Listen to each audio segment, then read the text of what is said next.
So, update. I'm about 100 pages into The Arrangement by Kirsten Mildroff, I think is her last name. Maudlin. 100 pages in. So my thoughts so far. This whole arrangement situation that Ainsley and her husband Peter have, it's content warning for cheating in a relationship. Well, I mean, they made an agreement, but she kind of had her own reasons for this agreement, and Peter just kind of went along with it. So as the story progressed, you get to find out some secrets. And I just got to the part where the shit just hit the fan between Peter and Ainsley. I really don't know which way this is going to go at this point, because what I just read was something completely unexpected.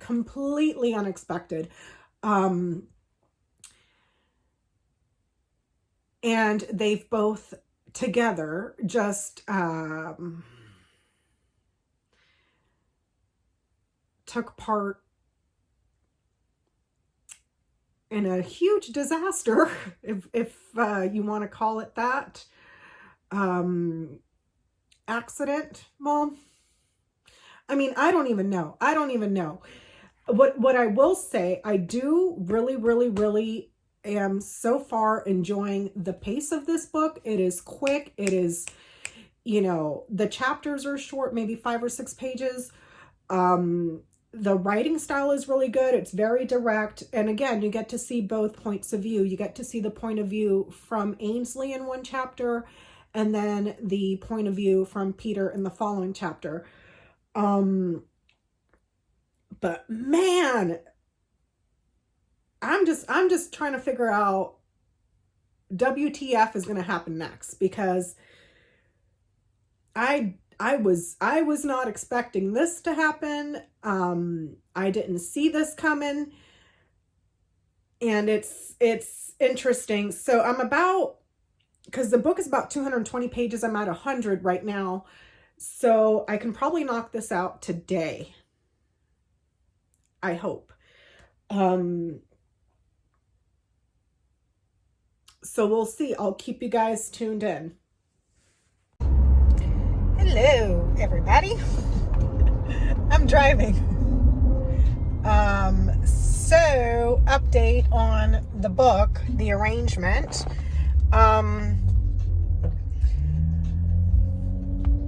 Crazy. I think that's a good place. So, update on the book, The Arrangement. I've made it to page, I think I'm on page 175 right now. It's nuts. Absolutely nuts. Nuts. I can't trust anybody. Every character in that book is a suspect. Everybody. It blows my mind. Like, the stuff that's happening right now, or that has happened in the book, it's been plot twist after plot twist after plot twist, and it's like, the author, I think, did a phenomenal job of misdirecting the reader, because there's a ton of misdirection, there's a ton of red herrings. Like, you think one thing's going to happen, and then whoosh, it goes a totally different direction. I'm really enjoying it. I'm not that far off from finishing it, because I think it's only like 220 or 222 pages, something like that. So, nuts. Absolutely nuts. I am on my way to go pick up some coffee because we are out of coffee. We have no coffee for tomorrow. None. And I think I'm going to pick some stuff up for dinner at Trader Joe's when I'm there to get coffee. And then I'm going to go home, make dinner, and finish reading. I'm leaning towards like a soup or something because rain was not in the forecast today. Surprise, surprise. And now it's like at 100% here in about half an hour, which when it says rain here in Southern California, you never know what you're going to get. It could be like 2 or 3 drops of water and, ooh, that's it. It's rain, you know? Or it could just be like a super, super, super light drizzle and then it's gone in like less than a minute. You never know. So, I'm not complaining though. I can't wait to get home and light a candle and have a cup of tea and finish that book. Because I am hooked. I have binged that book in a day. It's going to be a day. Because it was completely unputdownable. So let me tell you all what's been happening. So, well, I don't want to tell you too much in case you're interested in reading the book, and I don't want to spoil it for you. But, I mean, it is secrets, lies, betrayals, some effed up, crazy stuff happened with the two of them that they did together. There's something going on with her husband and this other person that I'm just like, what the hell is going on there? You know, I have my suspicions, but then again, with as much misdirecting as the author has done, it's like, wait, can I trust her? Because it's like, it's just, like I'm telling you, it's just misdirections and red herrings. Like,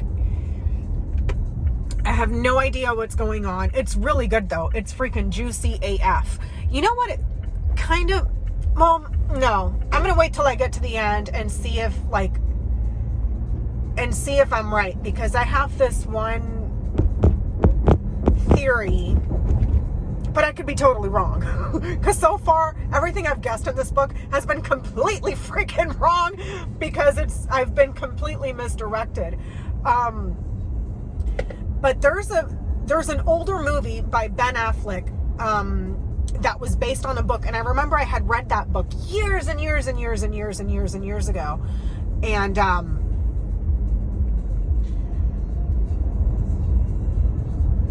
I didn't like it. It was about Ben Affleck and his wife. Well, in the movie, it was his wife. It was played by like a blonde-haired lady. I do not remember the name of the book and the movie. But I had read the book and I was like, you know, and then I was like, well, maybe this is one of those very rare instances where the movie adaptation is probably better than the book. And then I watched the movie and I was like, you know, so I didn't like the movie or the book. But I'm wondering if this book that I'm reading is along the same veins as that book and that movie was supposed to be.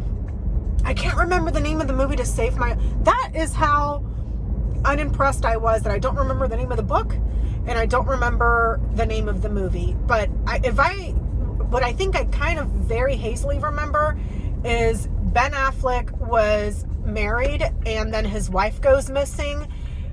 And then they think she's dead or been kidnapped or whatever. And turns out that she did it to herself to manipulate him and control him. And she was like some freaking crazy sociopath. If you guys remember the name, let me know down below because I can't for the life of me remember. But I'm wondering if this book is kind of sort of be like that because I really, so far, if it is like that, so far I'm enjoying this a hell of a lot better than that book and that movie with Ben Affleck because I was just really, really bored. Like, it was a job for me to get through that book, because I just wasn't there. It was missing something for me. This one, the arrangement, it's just bam, bam, bam, bam. I mean, it is insane how crazy it is. So I am here at Trader Joe's. Come on, lady. Lord Jesus. So I'm here at Trader Joe's, and I'm gonna go get some coffee and get some stuff to make like a soup or something for dinner, and hopefully we get a nice showering of rain tonight, because that's what I want. That's what I want. I hope so, because I will be very sad if we don't get like a ton of rain and it's just like nothing. Okay, I'm putting on my mask now. All right, I'll see you guys later. Hi everybody. So it's been a little bit. I finished the arrangement the first day I was reading it, and I just got sidetracked. I totally forgot to update the vlog. So here I am. Here I am. I am on here we go. The House on Needless Street by Catriona Ward. This book here. I started this the day after I finished The House on Needless Street. I am about 151 pages in on this one. It's a kind of, well, cold for Southern California. It's about 60 degrees or so, but I am happy to report it did rain this morning. The reason I forgot to continue the vlog when I started this one was because Peanut told me there was a 50% chance of rain. So of course I dropped everything I was doing and I went to Trader Joe's and bought a bunch of stuff to make a big old pot of chili. And the rain never came. Didn't show up. I think we got like 3 drops and that was it. It was over. So I made a ginormous pot of chili to enjoy in the rain and read a book, and the rain never came, but the chili was good. So I started this book right afterwards. And so far my thoughts are 100 and let me see how many pages I am again. 151 pages in. There haven't been any reveals yet, but I have a pretty good sense. I'm feeling pretty confident that I think I'm picking up on one of the main plot points. At the beginning of this book, I was having a hard time following the story. For some reason, the writing style was a little bit difficult for me to pick up on. So I had to get the audiobook. So I'm listening to the audio while reading it, and that's been helping out a lot. So in this book, we're following the perspective of 3 characters. A gentleman named Ted, who lives in this house that's at the end of this street that's just in very bad disrepair. It's boarded up. It's just not in good condition. We're following the perspective of his cat, Olivia, and we're also following the perspective of this woman, Dee.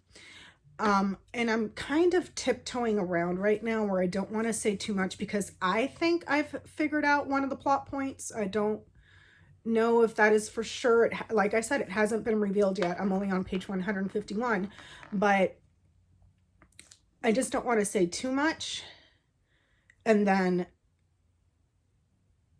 ruin it for anybody that wants to read. But like I said, I've tabbed the crap out of this book. Those orange tabs where when I was trying to pick up hints, because I couldn't figure out what was going on. I was extremely confused, very disoriented. I couldn't make sense of anything. So I went back and started again and started posting the little orange tabs here. That's for all of the little hints that I think is what's going on. So we'll see. The audiobook has helped with me trying to follow it, because I'm telling you, I was having a very hard time with the writing style, specifically one character's. And here I am again. I don't want to say too much because in case I'm giving anything away. But so far it has been very atmospheric, there's some parts that are kind of creepy, and then there's other parts that are just, it really does give a sense that, besides being disoriented and not really knowing what's going on, it also brings about a sense of confusion for the reader. The atmosphere itself, especially in the house, it can evoke a sense of claustrophobia. It's just eerie, but not extremely like discomforting. It's just eerie. So I'm going to keep reading this. I'm hoping, because I'm about 50% done, hoping to be able to knock this out today. And I hope that I remember to come back and update everybody. So let you guys know what I think on this one, and the arrangement, which I finished that one super, super quick, like in one sitting. So I'm going to get back to reading, and I'll see you guys later. Hi, everybody. So sorry I forgot to update the vlog again. I just got busy and I forgot. So I just wanted to come in and let you guys know I finished The Last House on Needless Street. So my thoughts on the book are, I'm not sure. I think the last update I mentioned that I thought that I had an idea of the plot, and sure enough, what I was suspecting, or what I was suspecting was one of the plots, the main theme of the plot was correct. There was another twist there that I didn't see coming, so that was a pleasant surprise. But overall, I'm not really sure how I'm going to rate this book, because even though it's marketed as a horror, it doesn't read, at least to me, it doesn't read like a horror. It reads, and see, I don't even, maybe like a psychological thriller, perhaps, maybe. I've only seen this, and what's strange about this book is I can't really tell you what it's about, other than we're following a gentleman named Ted, his cat Olivia, and his daughter Lauren that live in this house at the end of this street. Because if I speak too much about it, it's just going to give the whole thing away. And the plot of this book is very reliant upon that one thing. So if I even mention it, it's just like it gives the whole thing away. But like I was saying, it doesn't read like a horror. It doesn't feel like a horror. If anything, maybe gothic, maybe, simply because there's a couple of elements within the gothic literature sphere that applied to this. And I hate that I'm being so vague, but I can't really tell you what it is without ruining it all. So overall, it was very, I wouldn't say dark, because I've read much worse than this. It's disturbing a little bit, but not uncomfortable. And another thing about this book, it just kind of meanders. You know, it's not very fast paced. It's very slow. And it kind of meanders through little by little, leaving tiny little breadcrumbs. Hence all of this I think I spoke to you guys about. Leaving tiny little breadcrumbs around for the reader to kind of start piecing it together. But at the same time, it's disorienting. So very sad book. It's so much more than a thriller. It deals with themes. See, and I can't even talk about that without spoiling it. This is one of those books where you just kind of, if you can, check it out from your library. Give it a go. And I hate that I'm being so vague. I'm not helping you guys at all. I hate that I'm being so vague, because it's just, if I say even the slightest thing, you're going to pick it up. And like I said, this story is very heavily reliant on that one little thing, which I figured it out pretty quickly. And I've noticed, now that I'm sitting here thinking about it, the way that the book is written, as it goes through the different points of view from Ted to Olivia to Lauren, and the flashbacks that he has, the little breadcrumbs that are left, you can start to pick up the theme and the plot very easily, at least for me. And the way that this book is written, it is meant to disorient you. It is meant to be confusing, because that is the state in which this person lives. I'm trying to be very vague. So I wasn't blown away. I wasn't, if anything, I had a little, like I told you guys in my last update, I had some difficulty with this book. And I had to get the audiobook to listen to while I was reading it, to reinforce, because my mind was just kind of, I wasn't able to focus. I was getting very frustrated. I had to go back and start tabbing. And again, that's perhaps what the author meant to do, was to disorient you in such a way, to go along with, you know, to evoke that sense of disorientation and claustrophobia, and everything else that I spoke about on my last update. But I wasn't blown away. I've seen this done before in one film in particular, which I can't tell you what that film is either without giving away the plot to this book. But I did read online that this is being adapted to film. I'm not sure if it's going to be in theaters, or if it's going to be like a Netflix thing, or if it's going to be a Hulu or Apple TV. I don't know. HBO, I don't know. I just know that this is being adapted to film. So I would be interested in seeing how that's going to go, even though only because I've already seen it done before. So yeah, I think I'm going to give it like a 3.5. It was okay, but I wasn't blown away. The one that did blow me away in this little reading vlog, let me see if I can get it. Let me see. Hold on, I'm getting my iPad here.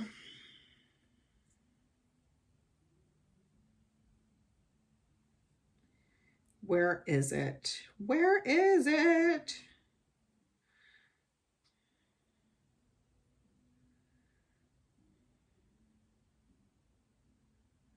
I don't have it. I took it out. Did I take it out? Hold on. I'm losing my mind, y'all.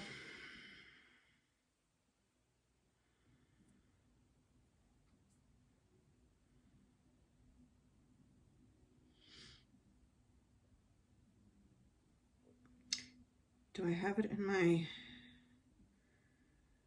let me see. Could have sworn I bought it. Guess I did not. Let me find it here.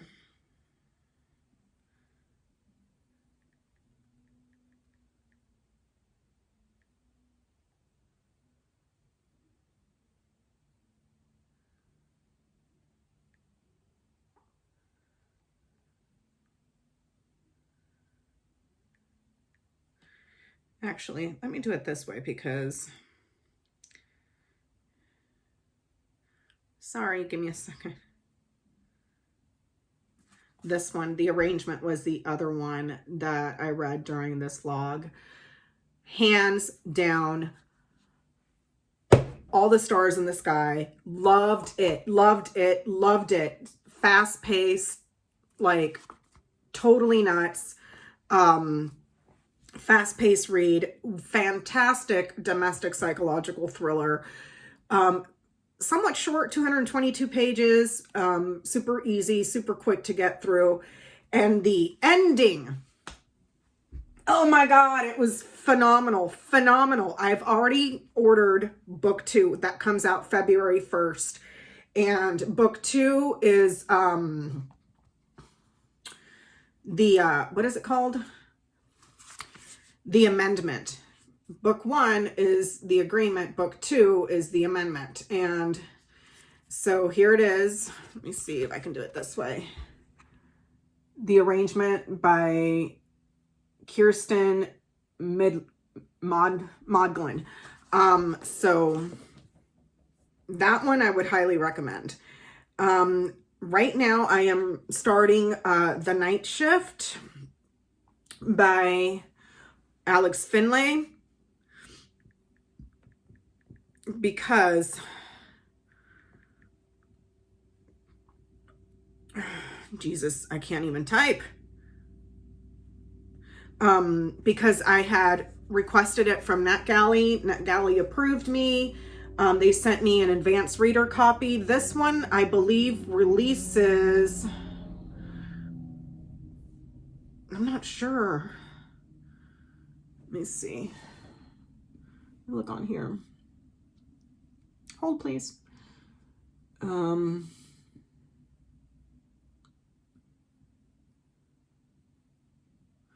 This releases March 31st of this year, 2022. And it says, it's New Year's Eve, 1999, Y2K. Do you guys remember that? When they thought, when we moved into the 2000s, all the computers were going to get screwed up, and yeah, it's that. Is expected to end in chaos. Planes falling from the sky, elevators plunging to the earth, world markets collapsing, a digital apocalypse. None of that happens. But at a Blockbuster Video in Linden, New Jersey, 4 teenage girls working the night shift are attacked. Only one survives. Police quickly identify a suspect who flees and is never seen again. 15 years later, in the same town, 4 teenage employees working late at an ice cream store are attacked, and again, only one makes it out alive. Both surviving victims recall the killer speaking only a few words. "Good night, pretty girl." In the aftermath, 3 lives intersect. The survivors of the Blockbuster massacres, who's forced to relive her tragedy, the brother of the original suspect who's convinced the police have it wrong, and the FBI agent who's determined to solve both cases. On a collision course towards the truth, all 3 lives will forever be changed, and not everyone will make it out alive. Twisty, poignant, and redemptive. The Night Shift is a story about the legacy of trauma and how the broken can come out on the other side. So this one, I borrowed from NetGalley. I was approved for an advanced reader copy. This comes out March 31st. So I'm bumping Karen Slaughter's False Witness to the back of the pile, because I have this one that I need to get through for review for NetGalley. And wish me luck. I hope to update you guys on that one. I'll get started on this one right now. It is Sunday. It is 3:30 in the afternoon here, and I am about to go live with Johnny and Jenny here in a little bit over on Johnny's channel. So probably get started on this tomorrow. Monday is Martin Luther King Day, so I have the day off, so I'm gonna get to work on this bad boy tomorrow. And this is like, I think 336 pages, so I should be able to knock this out in a day or two.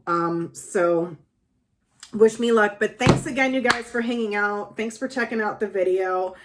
The Arrangement by Kirsten Mudlog, I think. I'm sorry if I'm butchering her name.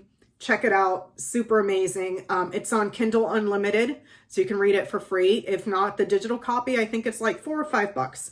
So not expensive. Also check your local library. See if that's something that you like.